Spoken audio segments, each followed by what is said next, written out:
Yep les investisseurs, j'espère que vous allez bien. Aujourd'hui, on va parler stratégie, une question qui revient également très souvent. Par quoi commencer? Voilà, je veux faire de l'immobilier. Alors, j'aurais dû préciser de l'immobilier locatif. On ne va pas parler là de locaux commerciaux. Enfin, même si c'est du locatif, mais on va parler de l'habitation, d'immobilier locatif. On ne va pas parler d'achat-revente. Voilà. Donc, quelle stratégie? Il y a trois grandes stratégies que vous connaissez. Alors, des stratégies, des types d'investissement. Et on va parler du premier, on va parler du plus, pas complexe, mais plus controversé, la fameuse location courte durée. Tout le monde l'a entendu, ça a démarré en 2011-2012 sur Paris, 2008-2009 aux États-Unis. J'ai envie de faire de la location Airbnb. Voilà. Alors actuellement, voilà, le marché a bien changé, il faut le savoir. Moi, pour vous donner un ordre d'exemple, j'ai démarré par la location courte durée en sous-location sur Bordeaux, puis après j'ai acquis une dizaine de biens. Mais donc la location courte durée, voilà, grosse concurrence ces derniers temps. À Bordeaux, on est passé en 7-8 ans de 80 appartements à plus de 9000. C'est pour vous donner un ordre d'idée. Également un durcissement des lois avec la loi Allure du 24 mars 2014 qui a été mise en application à partir de 2018 dans les premières villes avec la fameuse loi de compensation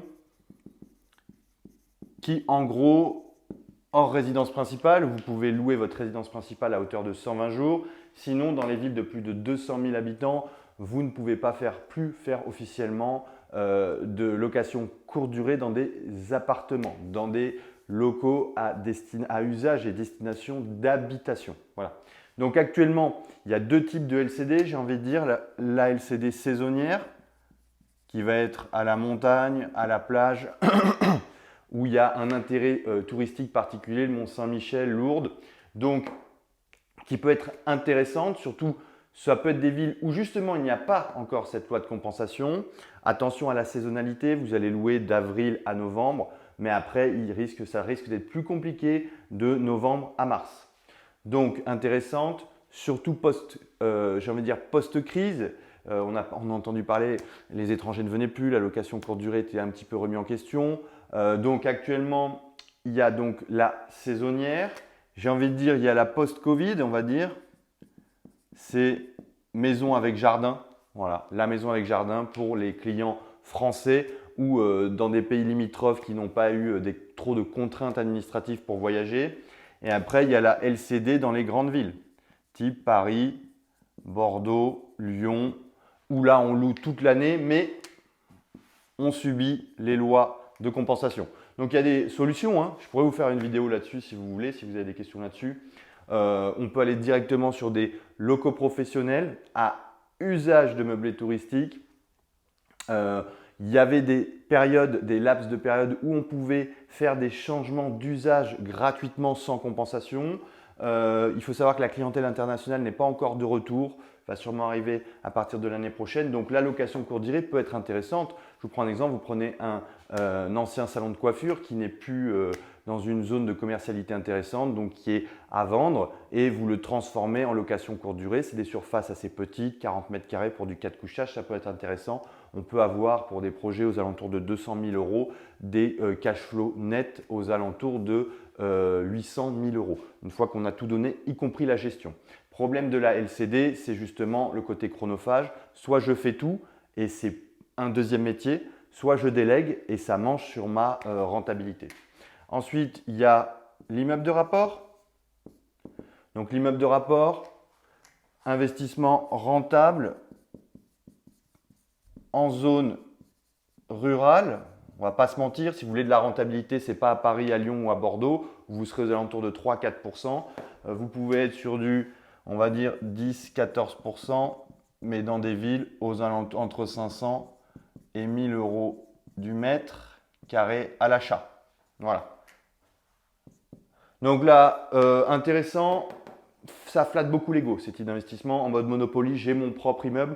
Problème, souvent, la demande locative qui est assez compliquée à gérer. On est dans des zones où l'immobilier est très bas, donc forcément le niveau moyen, les salaires vont avec.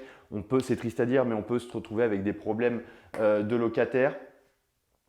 Moi, je conseille ce type d'investissement pas pour débuter. Voilà. Pas pour débuter, on peut faire des petits immeubles de rapport à 150 000, 200 000 euros. Je vous rappelle, l'investissement moyen d'un investisseur, c'est 170 000 euros pour eux. Donc, on peut débuter, mais moi, pour débuter, je vous conseillerais la colocation. Voilà, la colocation. Pourquoi? Parce qu'elle elle a les mêmes avantages que l'immeuble de rapport, mais sans les inconvénients et avec d'autres avantages. Voilà. On va être dans des villes moyennes ou des périphéries de grandes villes. Le principe est le même, hein. Là, le principe est le même, hein. Économie d'échelle. J'achète une grande surface, je l'exploite en petite surface. Là, je vais acheter 300 mètres carrés, je vais l'exploiter en 6 appartements, j'ai n'importe quoi. Là, je vais acheter 80 mètres carrés, je vais l'exploiter en 4 chambres. D'accord? Il y a une énorme demande. Ville moyenne, donc entre 1500 et 2500 euros du mètre. On va dire entre 40 000 et 140 000 habitants. En périphérie de très grosses villes comme Bordeaux, Paris, Lyon, où il y a une demande énorme et on peut louer très cher ces chambres de coloc. Alors attention en apportant de la valeur. Le double avantage de la colocation, c'est qu'on va être sur les mêmes rentabilités, mais on sera également sur des investissements patrimoniaux, puisqu'on aura une plus-value latente immédiate beaucoup plus intéressante que sur des immeubles de rapport. Un immeuble de rapport, le problème d'un immeuble de rapport, si vous achetez à 500 euros du mètre, que vous rénovez, que ça vous a coûté 2000, parce qu'il y a des gros travaux structurels, si vous devez revendre, vous pouvez avoir un problème à la revente et pas récupérer vos billes.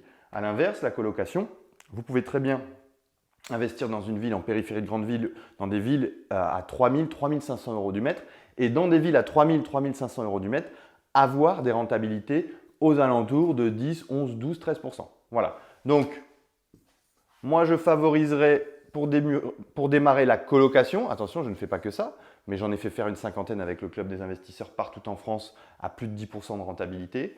La LCD, c'est quelque chose vraiment d'à part. Si on aime le service, si on aime… voilà, c'est une autre façon de faire. Et l'immeuble de rapport, encore une fois, on peut démarrer par ça, mais attention, plus de travaux, si on n'a pas de réseau, si on ne connaît pas les artisans, si on n'a pas d'expérience, ça peut être un petit peu compliqué. Voilà, affaire à suivre.